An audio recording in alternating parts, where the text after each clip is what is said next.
MCA hindi na ko lolokohin ng partner ko dahil sa ginawa ko, my boyfriend is invited at his colleague's birthday party. Since di naman talaga ako controlling, pinayagan ko naman siya. BTW pool party yon and overnight swimming. I was comfortable and very very kampante the whole night. Not until I woke up in the morning. I saw his other colleague's FB story. Nahagip siya sa picture while kissing a girl. And guess what? It's his ex-girlfriend. Nanginig ako ng sobra. Ang lamig ng pakiramdam sa buong katawan ko, pero ramdam ko yung init sa mukha ko, sikip ng dibdib, at sobrang sakit niya sa puso. Parang paulit-ulit akong sinugatan sabay pinatakan ng alkohol. Out of nowhere, sumugod ako sa gigil ko. Hindi ko alam peno ako nakarating sa place. Para na lang akong nabalik sa ulirat, tas andun na ako sa loob. Nakita ko silang naghahalikan sa lounge chair. Nandilim ng sobra paningin ko. Tingin na for 2 years, ganito talaga isusukli sa akin.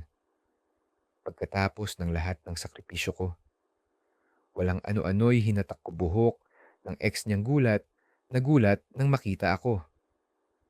Sinubukan akong awatin ng workmates ng boyfriend ko, pero wala akong ibang gusto kundi kalbuhin tong malandi na to.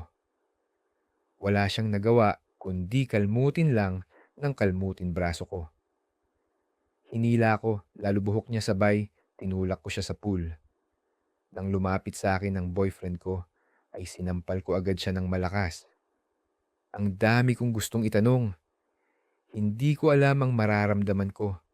Gusto kong umiyak, magalit at magwala ng sobra. Ramdam na ramdam ko yung gigil sa dibdib ko. Di pa man din ako nagsasalita ay sumigaw na agad ang gago. Aray, ano ba yan akala ko natutulog ka lang? Bigla akong bumalik sa katotohanan. Hingi na umaga na pala. Ha ha ha ha ha. Panaginip lang pala ang lahat. Hindi ko alam kung magsusorry ba ako or siya dapat magsorry sa akin kasi nag-cheat siya sa panaginip ko. Ha ha ha ha ha. Ah, ano ba yan, love?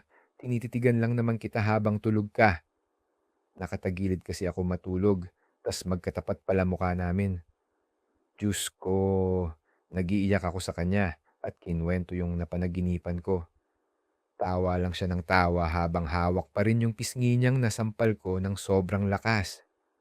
Alam kong malakas talaga kasi namula kamay ko.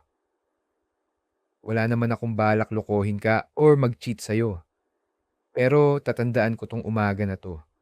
Kasi ang sakit mo pala sumampal. Lalong di kita pwedeng lokohin. Ha ha ha ha ha. Ay naku, try mo lang talaga ha ha ha ha ha.